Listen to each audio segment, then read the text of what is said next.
안녕하세요. 책방차차 달콤 엘리입니다. 오늘 여러분과 함께할 책은 잘 될 수밖에 없는 너에게입니다. 누구나 다른 사람들로부터 인정받고 싶은 욕구가 있습니다. 그렇다면 나 스스로는 나를 인정하고 칭찬해주고 있나요? 내가 원하는 무언가를 성취하기 위해 노력하지만 늘 성공하진 못합니다. 때로는 실패하기도 하고 좌절하기도 하죠. 그러다 어느 순간부터 나의 꿈을 하향 조정하기도 합니다. 그걸로 충분할까요? 내 스스로가 나를 인정할 수 없는데 다른 사람으로부터의 인정과 관심이 무슨 소용 있을까요? 오늘의 책 잘 될 수밖에 없는 너에게는 이런 의문을 가지는 우리들에게 내 삶에 욕심을 내보자고, 나에게 관심을 갖고, 나를 공부하고, 내 욕심에 솔직해져 보자고, 내 삶을 내 식대로 만들어 가자고, 세상에 욕심내도 된다고 하는 것들에만 몰두하느라 진짜 자기가 원하는 걸 단 한 번도 들여다보지 못하는 사람이 되지 말자고 이야기합니다. 우리 인생은 완벽할 수 없습니다. 모든 것이 처음이기 때문이죠. 10살에 나도, 20살에 나도, 30살에 나도 처음입니다. 처음이라 실수할 수도 있고 답을 찾지 못해 빙빙 둘러 돌아가기도 합니다. 하지만 그 과정에서 나를 인정하고 진정한 행복을 찾을 수 있다면 한 번뿐인 이 생을 더 재미나게 살아낼 수 있지 않을까요? 오늘의 책 잘 될 수밖에 없는 너에게를 통해 나와 가장 솔직한 대화를 하는 시간 되시기를 바랍니다. 자, 그럼 지금부터 시작해 볼까요?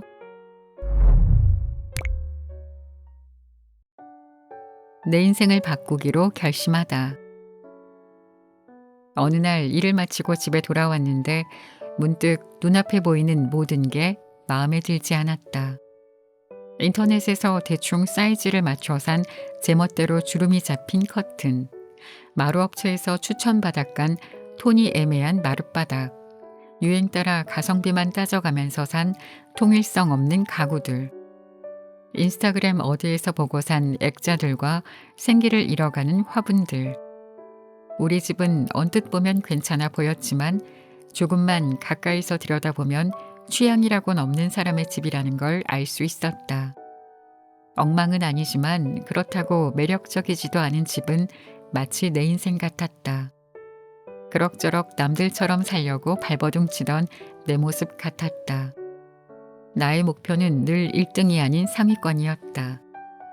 1등을 하려면 너무 힘들 것 같았고 굳이 그렇게까지 해야 할 이유를 찾을 수도 없었다. 1등이 되어 시샘을 받느니 1등을 시샘하는 편에 서는 것이 마음 편했다. 하고 싶은 일보단 해야만 하는 일을 하며 살았고 갖고 싶은 것보단 사람들이 가져야 한다고 말하는 것을 사는 데에 익숙했다. 적당한 노력으로 얻을 수 있는 것들, 남들 눈에 이 정도면 괜찮겠지 싶은 것들로만 가득한 삶. 나는 늘 최선보단 차선을 택해왔다. 그렇게 택한 것들에 만족했다면 별 문제 없었겠지만 나는 늘 후회를 한 움큼 쥐고 살았다. 적당히 살아낸 내 삶과 적당히 만들어낸 결과물에 애착이 생길 리 없었다. 품이 들더라도 커튼 원단부터 사이즈까지 내 마음에 드는 대로 꼼꼼하게 결정했다면 어땠을까? 예전부터 눈여겨봐왔지만 나한테 과분한 것 같아서 마음을 접어버렸던 가구를 큰맘 먹고 샀다면 어땠을까? 그랬다면 적어도 일을 마치고 돌아온 텅 빈 집에서 내가 도대체 뭘 하며 살아온 건지 헤매는 기분은 느끼지 않았을지 모른다. 그때까지 나는 세상의 오만 것에 귀를 기울이면서도 정작 자신의 목소리에 귀 기울이지 못했다. 내 형편에, 내 나이에, 내 체면에 라는 핑계를 대며 그저 남들만큼 사는 것만이 유일한 목표였기에 행복 앞에 당당할 수 없었다. 그날 오후 집에 어울리지도 않는 시든 화분을 쓰레기통에 쏟아버리면서 결심했다. 조금 어렵더라도 최선을 택해보자고, 내 삶에 욕심을 내보자고, 나에게 관심을 갖고 나를 공부하고 내 욕심에 솔직해져 보자고, 내 삶을 내 식대로 만들어 가자고. 세상이 욕심내도 된다고 하는 것들에만 몰두하느라 진짜 자기가 원하는 걸 단 한 번도 들여다보지 못하는 사람이 되지 말자고. 그렇게 결심하고 나서 내 가장 큰 관심사는 나 자신이 되었다. 진짜 나를 알아가기로 작정한 다음부터 내 인생은 많은 것이 바뀌었다. 욕심 없고 여유 있는 척 사는 대신 열심히 사는 게 재미있다고 당당히 말할 수 있게 되었다. 다소 과분해 보이는 것도 욕심낼 용기가 생겼다. 타인의 칭찬에 운이 좋았어 대신 내가 정말 열심히 한 거야 라고 말할 수 있게 되었다. 나는 더 이상 백조처럼 우아하게 떠다니기 위해 수면 아래서 열심히 발을 구르는 걸 부끄러워하지 않게 되었다.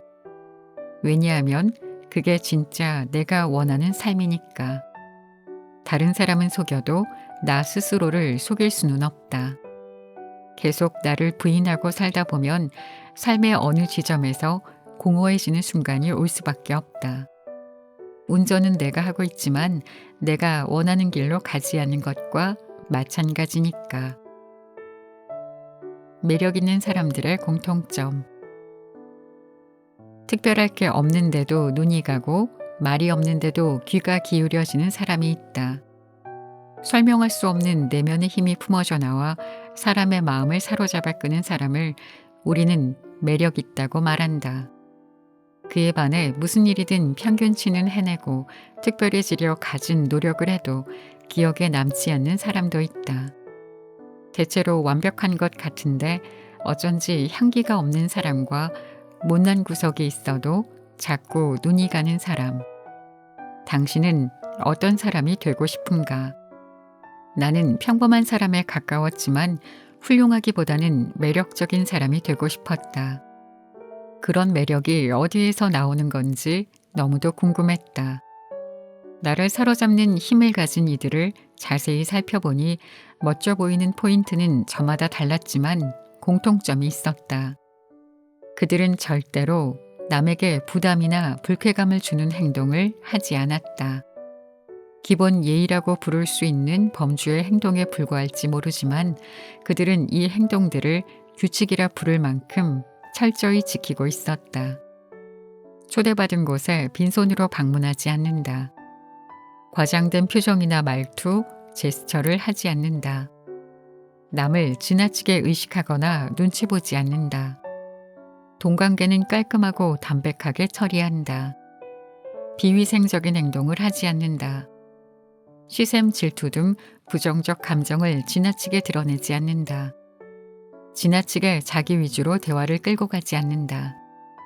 무조건 유행에 따르기보다는 소신 있게 자기 스타일을 지킨다. 매력은 결국 자기 색깔에 관한 문제다. 남과는 구분되는 나만의 특별한 것을 가질 때 비로소 반짝반짝 빛이 나기 마련이다. 또한 매력은 매우 상대적인 부분이라 매료되는 사람의 입장에 따라 내가 매력 있다고 느끼는 부분을 다른 사람은 그렇지 않다고 생각할 수도 있다. 그러나 위에 제시한 행동들을 잘 생각해 보면 공통적으로 자신의 내면과 외면을 가다듬고 적절한 선을 지키며 통제할 줄 아는 사람의 배려 깊은 행동이다. 결국 매력은 나를 잘 알고 타인을 배려하는 것에서부터 시작된다. 나이가 들어 서서히 각자의 삶에 자리가 잡혀가면 우리 삶은 그전과는 많이 달라진다. 친했던 친구도 바쁘다는 이유로 자주 보지 못하게 되고 인맥 관리도 20대 때보다는 소극적이게 되며 직장에서의 이직이나 창업 등 새로운 도전을 하는 사람들이 주위에 훨씬 늘어난다. 그때 매력적인 사람은 그렇지 않은 사람보다 누군가에게 한번 만나자는 연락이나 이번에 좋은 자리 났는데 너 한번 써볼래? 너 평소에 A 분야에 관심 있지 않았어? 정보 공유할게 와 같은 연락을 더 많이 받는다. 매력이 있는 사람은 단순히 보여지는 이미지 관리에만 성공한 것이 아니다. 앞으로 선택할 수 있는 삶의 폭을 스스로 한 뼘쯤 넓힌 것이다. 당장 거울에 비친 겉모습을 바꾸거나 나만 아는 못난 구석이 있는 마음을 새 마음으로 바꿀 수는 없다. 하지만 몇 가지 행동만 신경 써도 나는 사람들에게 좋은 의미에서 눈길을 끄는 사람이 될 수 있다. 이런 행동들이 모여 습관이 되면 의도하지 않았더라도 나중에 내가 필요한 자리에 누군가 나를 부를 것이고, 그런 인연은 생각지 못한 좋은 기회로 나를 이끌 수도 있다. 그렇게 이끄는 주체가 내가 될 수 있다. 다시 말해, 내가 나를 더 좋은 곳으로 이끌 수 있다. 행복을 위탁하지 마. 머릿속에 멋진 삶을 사는 사람을 떠올려 보자. 왠지 인싸여야 할 것 같고 종종 사람들의 과도한 관심도 즐길 줄 아는 사람이 떠오르는가. 나는 그런 일들을 생각하는 것만으로도 피곤하다.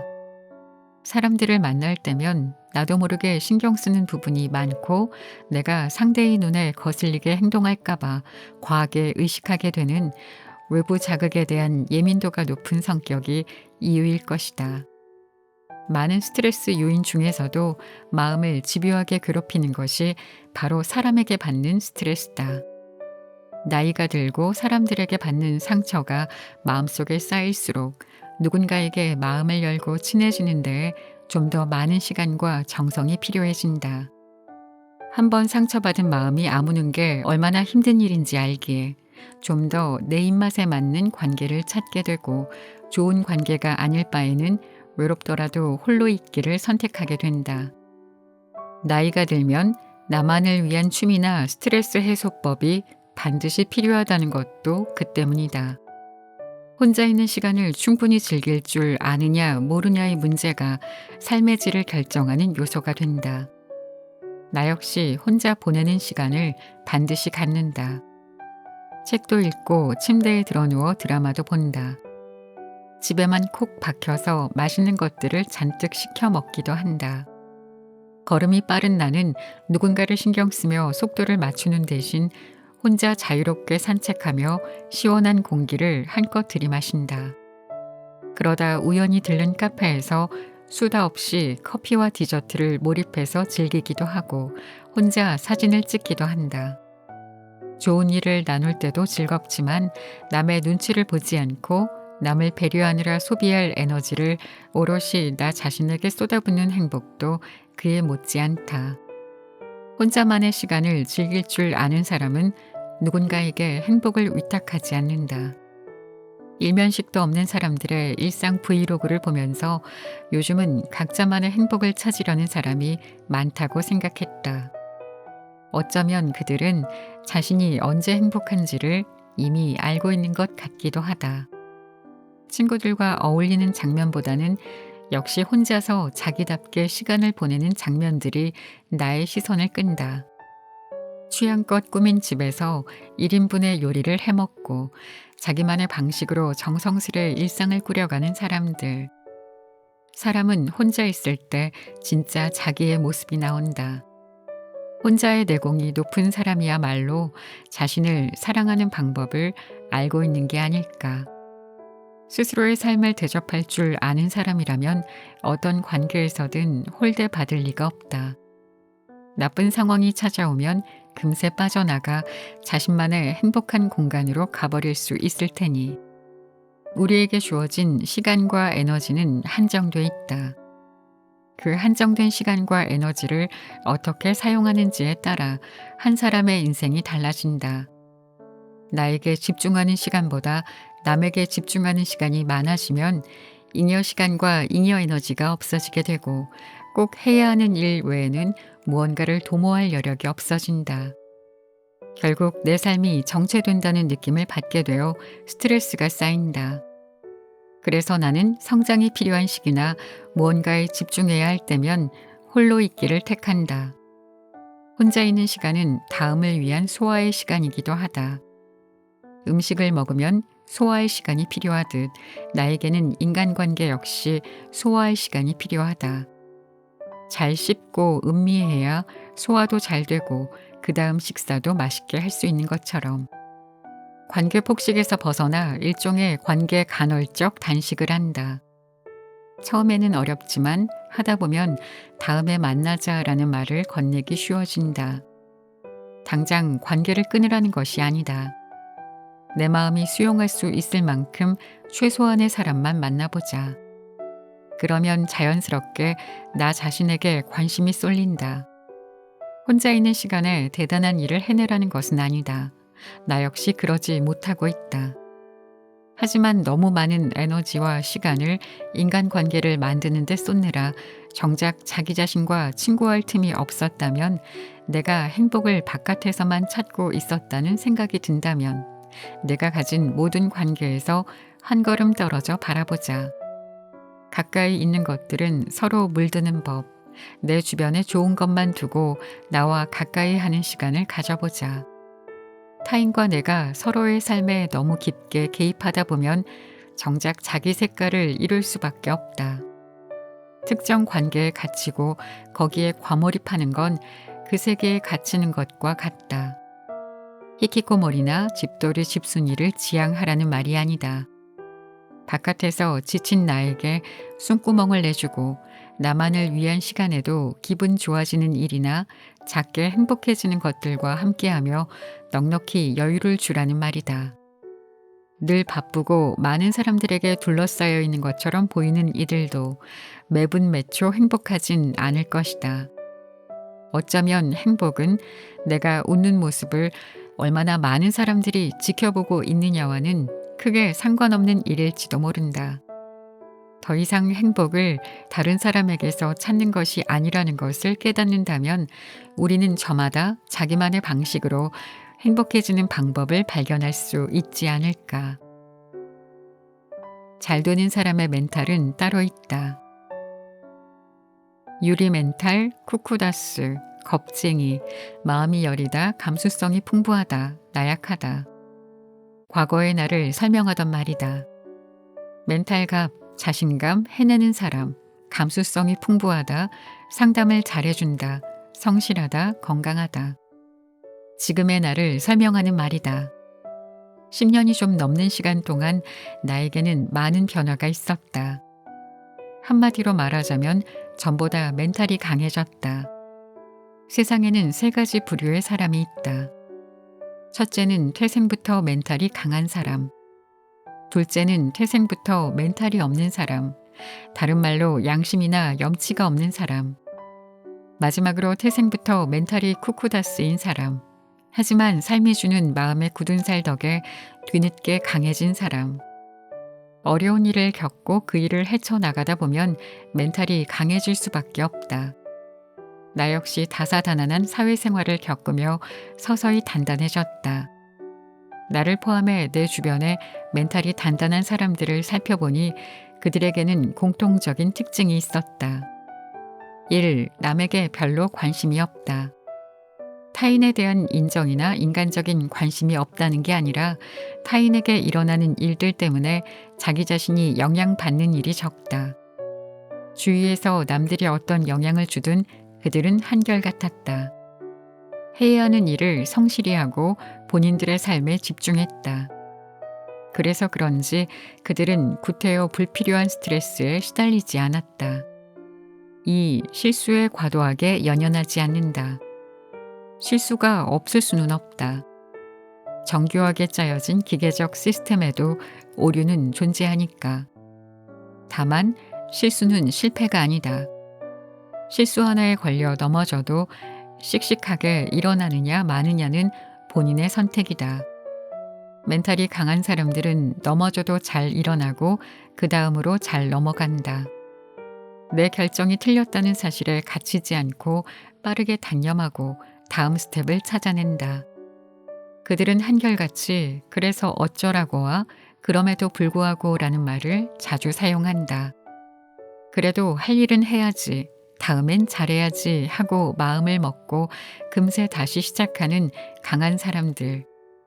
그들은 그럴 수 있지 하며 작은 실수는 웃어 넘길 줄 안다. 실수를 실패라 여기지 않는 태도는 어떤 일이든 마주할 수 있는 자신감의 근거가 된다. 그들은 과거의 실수를 밑거름으로 삼을지언정 그 실수와 앞으로의 내 삶의 인과관계를 굳이 나서서 만들지 않는다. 3. 미리 걱정하지 않는다. 누구나 미래를 알 수 없다. 막막해서 불안하고 실패할까봐 두렵고 넘어질까봐 걱정된다.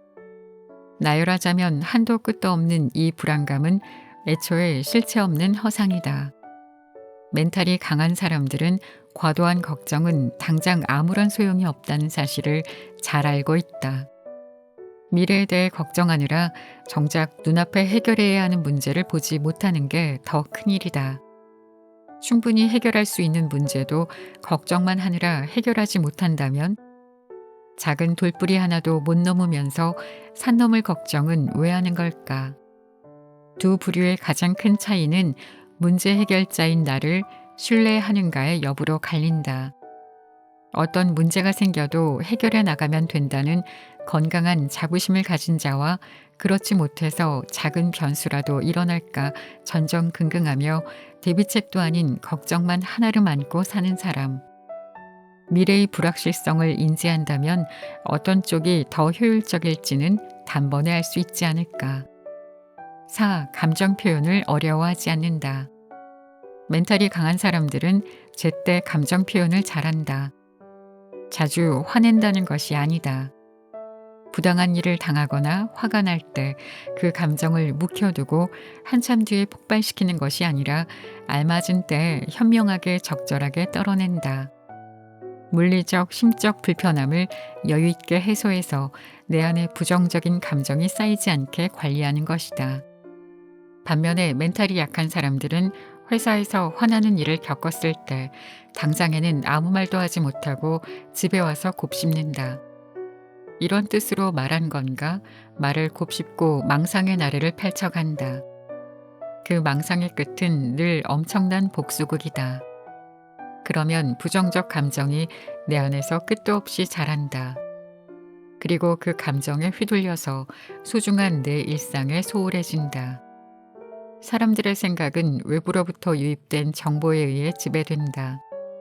그중 나쁜 것들은 무엇보다도 먼저 내 생각 안에 또리를 틀고 그 생각의 찌꺼기는 두려움이나 증오 같은 부정적 감정을 만들어낸다.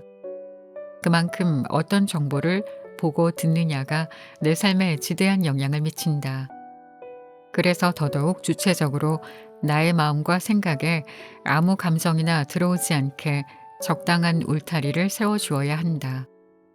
주도권을 다른 대상에게 넘겨주기 시작하면 나는 내 감정마저 스스로 돌볼 수 없게 되고 만다.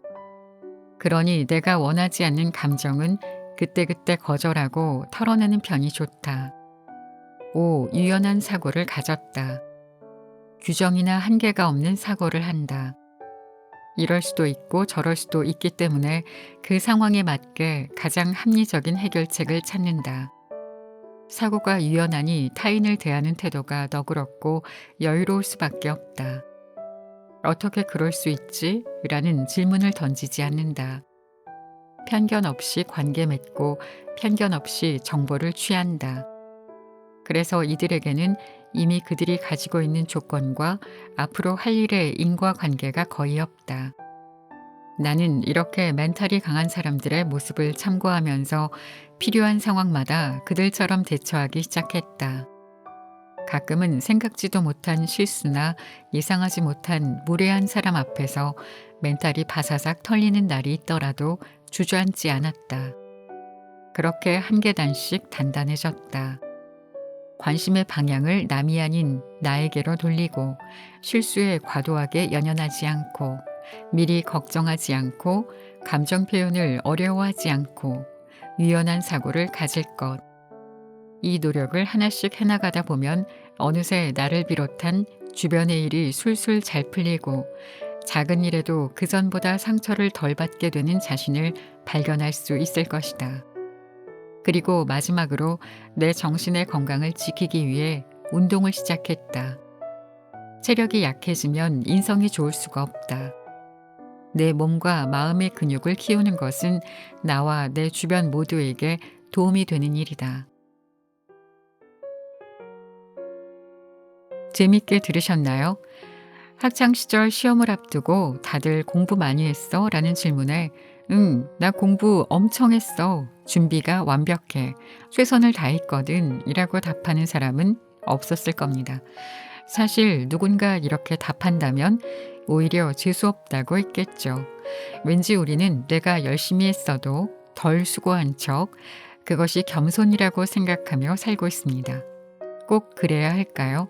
물론 어떤 톤으로 이야기하느냐의 문제는 있을지도 모르지만 당당하게 열심히 했는데 좋은 결과가 있으면 좋겠어 라고 말할 수 있는 용기를 가져보고 싶어집니다. 또 욕심을 내는 게 그게 도덕적으로나 사회적으로 지탄받을 일이 아니라면 욕심 자체가 문제되거나 창피한 건 아닐 겁니다. 물론 이제 세상이 바뀌고 MZ 세대들은 자신에게 더 당당하고 솔직한 모습을 보이는 것 같습니다. 저는 여지껏 한 번도 그렇게 살아보질 못했는데 이 책을 읽으면서 그 부분을 다시 생각해 보게 되었습니다. 욕심내는 사람은 나쁜 사람인가? 내가 1등하고 싶다고 표현하면 재수없는 건가? 늘 그런 생각은 속으로만 하고 말은 거꾸로 의례적으로 해야 하는 걸까? 여러분은 어떠신가요? 오늘의 책 잘 될 수밖에 없는 너에게가 여러분에게 다시 한번 나 자신을 돌아보는 시간을 주었길 바랍니다. 지금까지 책방 차차 달콤 엘리였습니다. 감사합니다.